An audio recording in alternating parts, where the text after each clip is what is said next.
வணக்கங்க. வணக்கம் சொல்லுங்க. வணக்கங்க. வணக்கம் சொல்லுங்க. வணக்கங்க.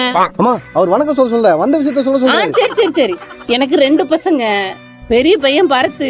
அவன் ஏன் பிறந்தான்னு அவனுக்கும் தெரியாது, ஏன் பெத்தன்னு எனக்கும் தெரியாது. சின்ன பையன் தீபக்கு. அவனை நான் வேண்டாம் தான் சொன்னேன், அவங்க அப்பா தான் கேட்கல. சரி, இதெல்லாம் எதுக்கு என்கிட்ட சொல்றீங்க? நல்ல விஷயமா வந்திருக்கோம், உங்ககிட்ட தானே சொல்லணும். இந்தாங்க பிபி மாத்திரை சாப்பிடுங்க. உங்க அப்பன மாதிரி அலையாதீங்கடா. இந்தாம்மா புடி. என்ன விஷயம்? காய்கறியோட வந்திருக்கீங்க? எல்லாம் கல்யாண விஷயம் தான். உங்க பொண்ணு கேட்டு வந்திருக்கோம். உங்க பொண்ணு என் பெரிய பையனு கொடுத்தாலும் சரி, சின்ன பையனு கொடுத்தாலும் சரி, இல்ல 2 பேத்துக்கு சேர்த்தே கொடுத்தாலும் சரி. இது நடக்காதமா. அச்சச்சோ, தண்ணி குடிங்க. அப்படிலாம் சொல்லாதீங்க மாமா. உங்க பொண்ணு எனக்கு குத்தினா தூங்கும் போது பாயா இருப்பேன், ஏங்கும் போது தாயா இருப்பேன் மாமா. அதே எனக்கு குத்திங்கன்னா உங்க பொண்ணு உள்ளங்கையில வச்சு தாங்குவாங்க, மடியில பார்த்து தூங்குவோம் மாமா. ஹலோ, 2 பேரும் கொஞ்சம் எடுத்துறீங்களா?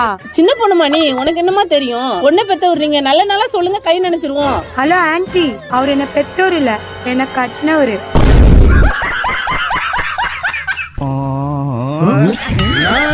போக்கிரிக்கு போக்கிரி ராஜா, பக்கத்துல பட்டுல ரோஜா என்ன